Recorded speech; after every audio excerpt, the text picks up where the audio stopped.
Ba-da-ba-ba-bow. Hi, I'm Alex. And I'm Adam. Welcome to Crack's NFL Power Rankings post-Super Bowl edition. That's right. Now that we're in our, 20th week of these Power Rankings? 20th week of them. Consistently, every week. Yeah. Every single week.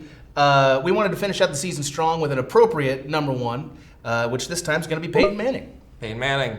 The What are you gonna sheriff. do? I feel like now he's the sheriff as of very recently. But Right. like in the past, the book on Peyton Manning was like he's this crazy brainiac. Like he has the genetic powers of another quarterback and a massive skull. And now it's much more like, he's just that American masculinity where you have a Marlboro and you just stare. Maybe Goodell signed a memo. He's like, listen, all of you need to call him the sheriff this year.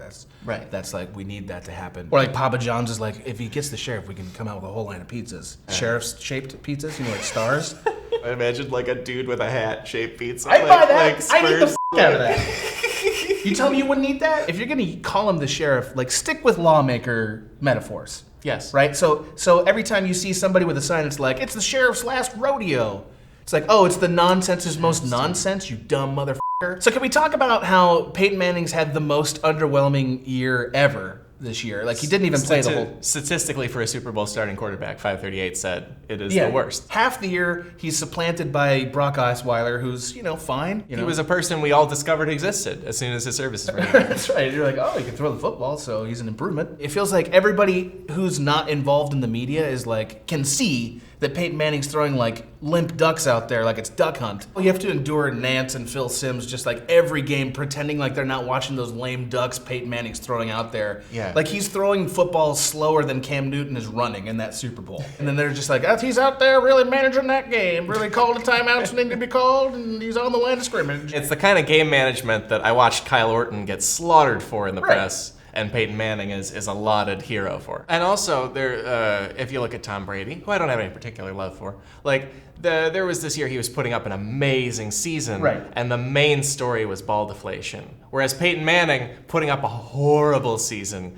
and the main story is how Western he looks, and not the horrible season or all this HGH alleged stuff. The HGH thing is the most editorialized thing I can remember. You never hear accusations of HGH get dismissed anywhere. You heard Ari Fleischer, George W. Bush's former press secretary, to deal with the thing, which you don't want to say someone's guilty because they hired help, but he hired some help. Yeah, he hired a nuclear missile in a tank fight. Even though the Baseball Hall of Fame is literally annihilating dudes, they won't let Barry Bonds or Roger Clemens or anybody who's associated with the product get into their Hall of Fame because somebody accused them of it. Right.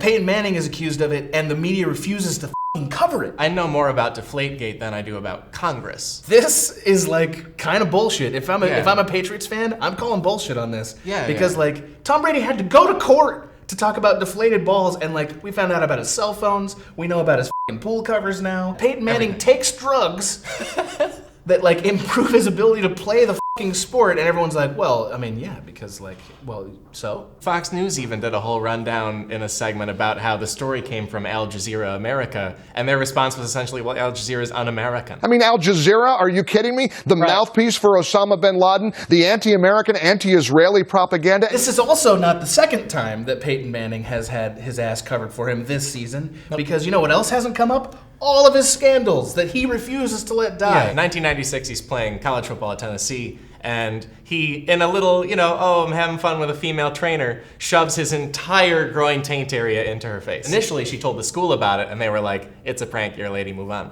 But then she told the court about it, and the quote was, she said it was the gluteus maximus, the rectum, the testicles, and the area in between the testicles, and that was all on my face when I pushed him up. To get leverage, I took my head out to push him up and off. He literally Rikishi'd her.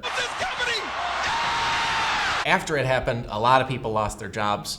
By which I mean she lost her job at Tennessee. She had to go work at Florida Southern College. He and his dad and a ghostwriter put out a book in 2000 about their life and their relationship. And in the book he said the lady couldn't take a joke, and he called her, quote, a vulgar woman. And then she, at her new job, received letters addressed to Dr. Vulgar Mouth. So obviously she'd sued because hey, this has all come up again. And he was like, great, here's damages, fine. And then in 2005, he was on an ESPN show and talked again about it, I don't know, this lady's crazy. And then more damages. He's just fine, great, don't need to deal with it. Everybody's trying to cover for you, Peyton Manning. You Rikishi'd a woman, and everyone's like, We're gonna let this pass. The NFL and the world can be like, oh, Peyton Manning rides off into the sunset, but he does not get to ride off into the number one of our power rankings this year. Forget that. This is our domain, and we say no. Not in these parts. And he might not even retire. Like, we might have to deal with him again because he might come back and be a Ram, like an LA Ram. No, really? Okay. Rams 2016, guys. We are going to kick some fucking ass. I love this shit. Hey, St. Louis, how you like me now? I got Peyton Manning on my team. How you like that? Can't believe they're already your new favorite They team. came back home where they belong. They got a Okay. little wiser. They had a little spiritual journey. Went out to St. Louis. Came back fucking home. Welcome back, Rams. Hey everybody, thanks so much for watching. Please like the video if you liked it and subscribe to the channel if you want more cool stuff from Cracked. What do you think we should start off next season with? What should be our number one? Yeah, what are you looking forward to in Right. like this upcoming NFL season?